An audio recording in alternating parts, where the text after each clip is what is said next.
Lilo Uncovered is a digital media organization that raises mental health awareness by presenting psychological topics in a digestible and relatable manner.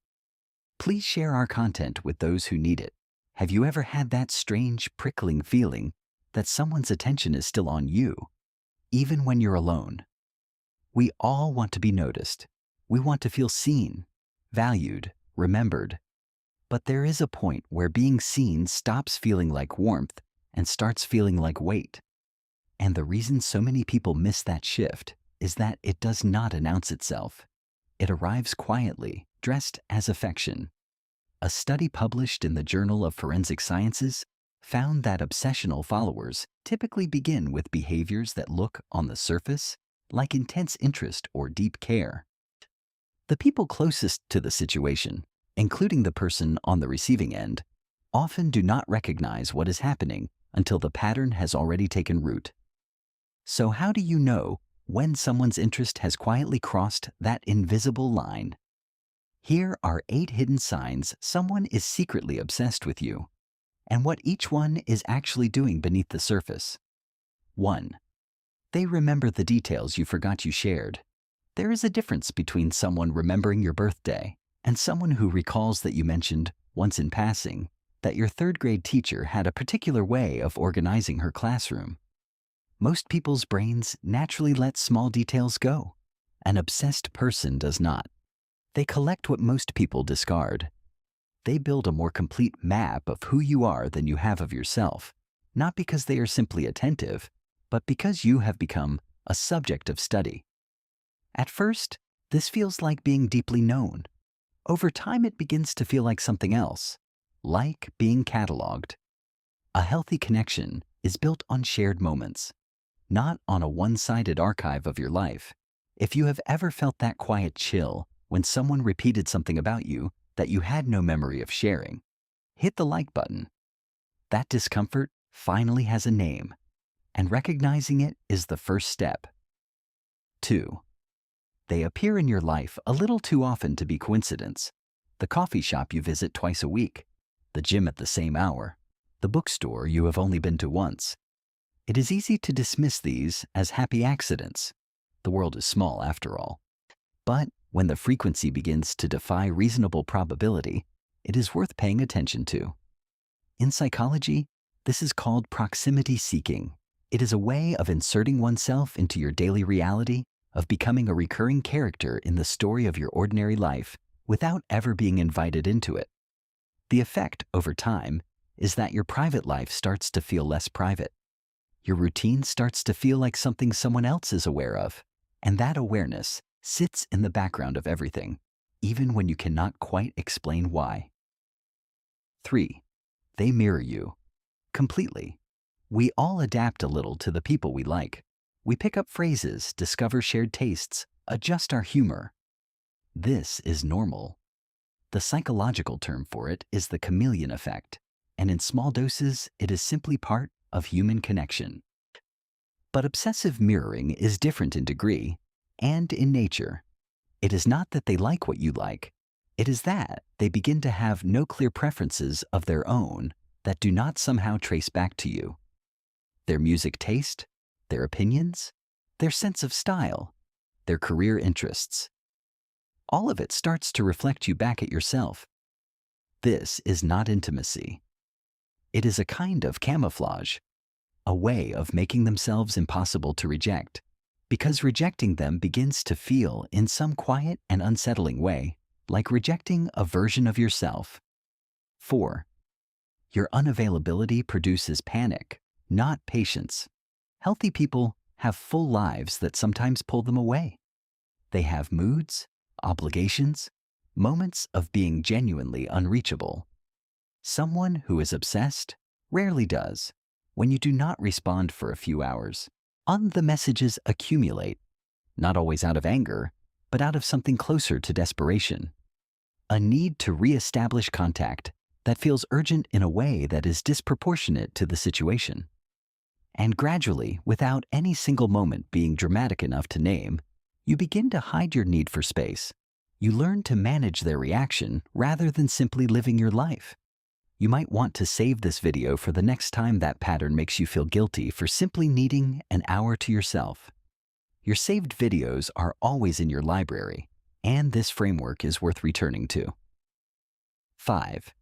They test your loyalty without telling you they are doing it. This sign is subtle, and the damage it does accumulates slowly. A manufactured crisis, a sudden withdrawal, a moment of coldness with no clear cause. These are not always conscious strategies, but they are consistent ones.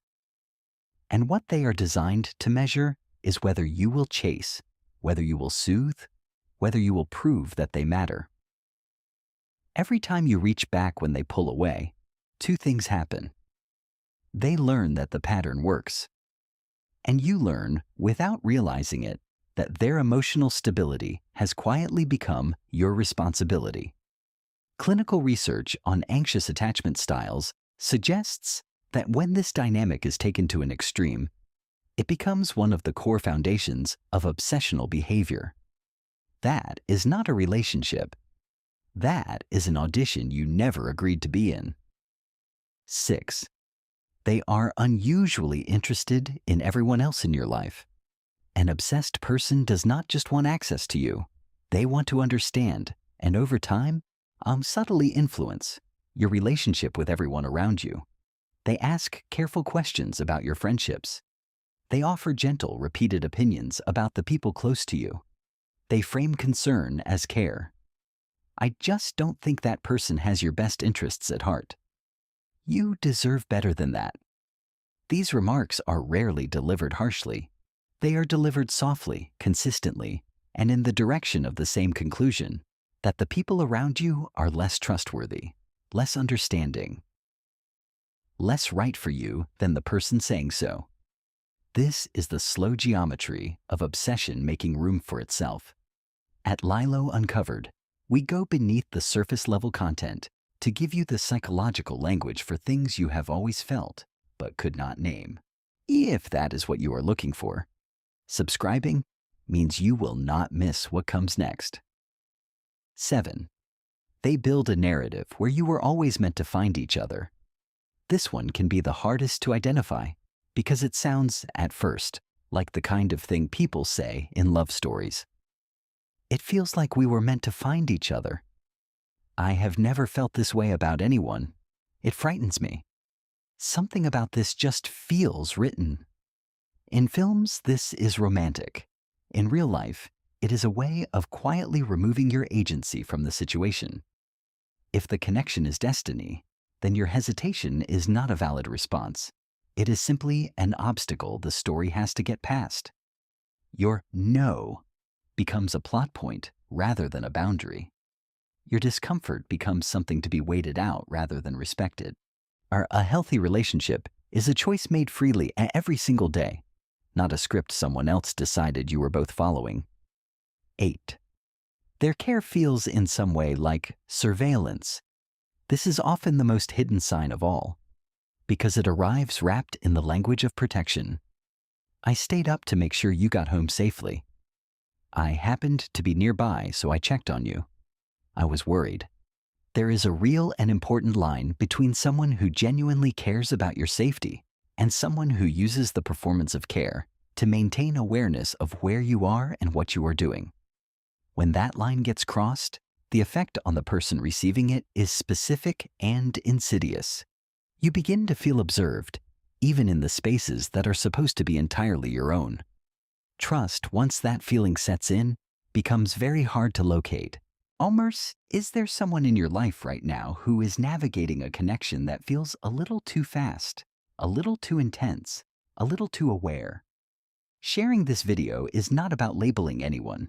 It is about giving someone the language they need to understand what they are feeling before it goes further. To conclude, obsession in real life rarely looks the way it does in films. It is quiet. It is attentive. It sometimes looks, for a long time, like exactly the kind of care we always wanted someone to feel for us. The difference lives in what it costs, in the slow erosion of ease, in the weight of someone else's need being placed without your consent in your hands. Here is the one thing worth carrying out of this video. True affection respects your no just as much as it enjoys your yes. If someone only likes you when you are fully available, they do not like you. They like the access they have to you. And there is a question this video can only point toward, not answer. Because understanding how to recognize obsession from the outside is one thing. Understanding why the anxious attachment patterns that drive it form in the first place, what they feel like from the inside, and what it takes to change them, that is a deeper layer that deserves its own full exploration. That is exactly where we are going next. Have you experienced any of these signs? Was there a specific moment when you realized someone's interest had crossed the line? And how did you know? Share your story in the comments. Someone reading them right now may find the recognition they need to realize they are not imagining what they are feeling. And as always, thanks for watching.